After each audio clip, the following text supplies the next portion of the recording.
All right, ready to dive deep.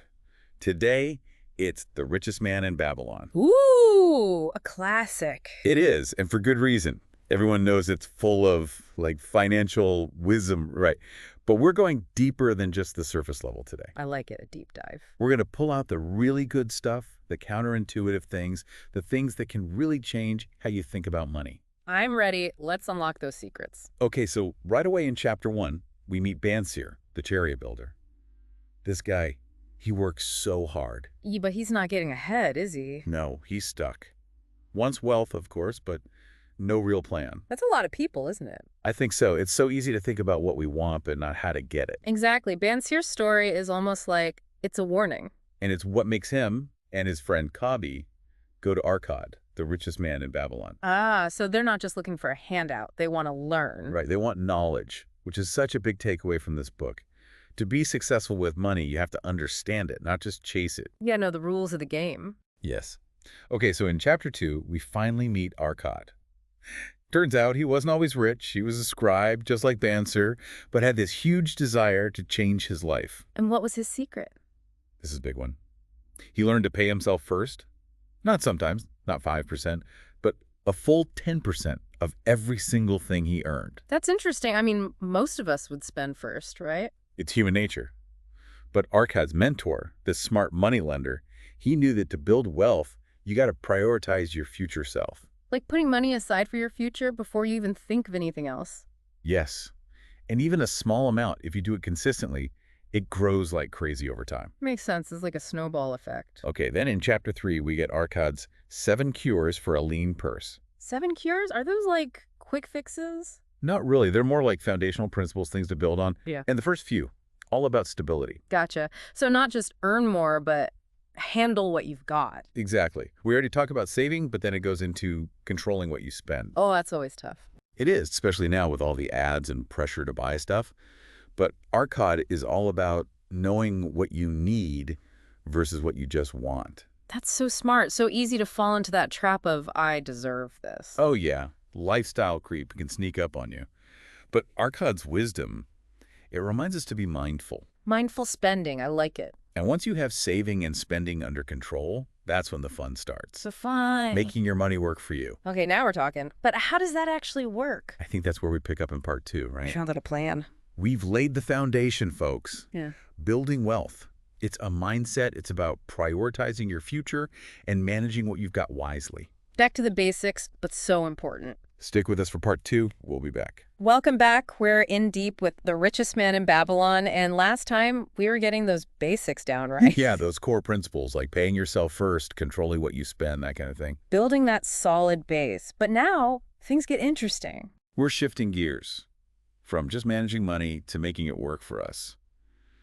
And in Chapter 4, things get kind of mystical, right? We're talking about the goddess of good luck. Huh. But it's not really about luck, is it? No, not like magic or anything. It's about being ready when opportunity comes knocking. Arkad says luck favors those who are bold, the ones who take action. He even tells a story about a friend who was too afraid to take a risk and missed out big time. It's like that whole fortune favors the prepared idea, right? 100%. You can't just sit around waiting for good things to happen. You got to be ready to jump on them. Be proactive.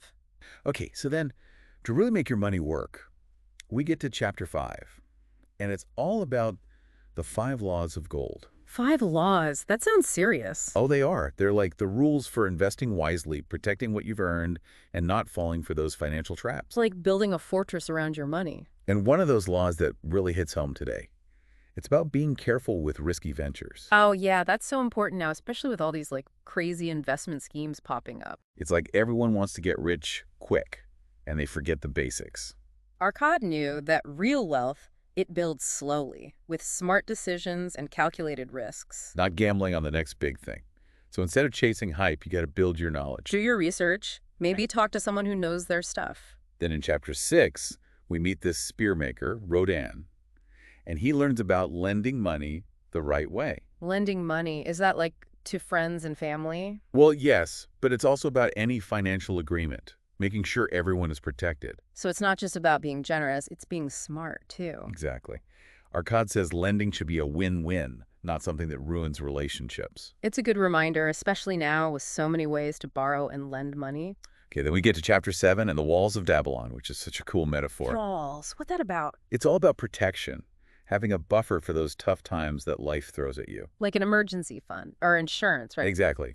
It's about knowing you can weather the storm financially. Smart. And then we meet Dabasir in chapter 8. Man, his story is inspiring. Oh yeah, the camel trader. Oh, yeah. He went from being in debt to being totally free, just by being disciplined.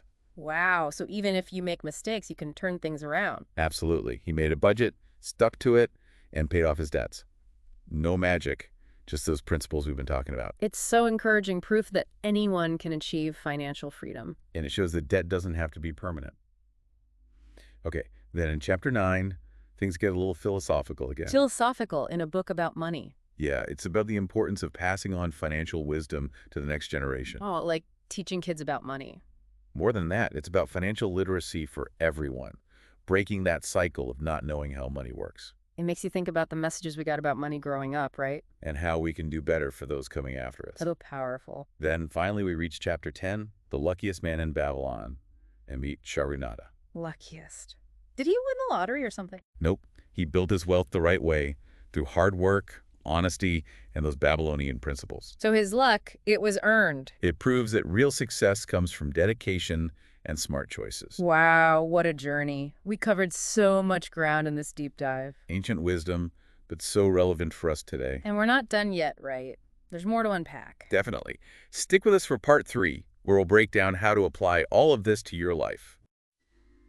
Back again for the final part of our deep dive into the richest man in Babylon. We've gone through all these stories and learned so much, but now the big question. How do we actually use all this, like in real life? Exactly. Ancient Babylon was a long time ago, right? So how do we take those lessons and make them work for us now? What really stands out to me is that this book, it's not just about steps to take, it's about your whole attitude towards money. It's almost like a philosophy, isn't it? Yeah. And that's what makes it so timeless. Totally. It's not about some hot stock tip. It's about those habits, the mindset that really lead to long-term success. So let's look back at what we've learned and see how we can put it into practice. All right, let's do it. We started with paying yourself first, right? Putting aside a part of every single thing you earn before anything else. That 10% that Arcad always talked about. And it's more than just saving, isn't it? It's about putting your future self first. Yeah, like investing in your own future. Powerful stuff. And nowadays, it's easier than ever to do, right? You can set up those automatic transfers to your savings. Totally. Out of sight, out of mind. Makes it painless. Okay, then there's budgeting. And remember, it doesn't have to be scary. Arcad's 7 Cures were all about knowing what you need versus what you just want. And now we have all these apps and tools that can help us track our spending so easily. You can see exactly where your money is going and then make better choices. It's about being aware, not about depriving yourself. And once you've got that handle on things, that's when the exciting part comes in, right? Making that money grow. Investing. A lot of people, I think they get overwhelmed by that part. It can seem complicated, but the richest man in Babylon reminds us that it's about the principles, not some secret formula. It's about patience, doing your research, and making decisions that match your goals. And if you need help, there are so many resources out there, advisors who can guide you. Remember, it's a marathon, not a sprint. We're building lasting wealth one step at a time. Just like those Babylonians, brick by brick. And I think that's such an important takeaway from this whole book. It's not just about what you do, it's about who you are. Yeah, like Dabasir and his determination to get out of debt. His mindset was everything. He didn't give up, and that's what made all the difference. So inspiring. It shows that we all have the power to change our financial future. Absolutely. So as we finish this deep dive, think about what resonated most with you. What's that one small step you can take, starting today, to build your own path to financial well-being? The wisdom is there, the tools are available, and the power to create change. That's all within you. Even the richest man in Babylon had to start somewhere. Don't forget that.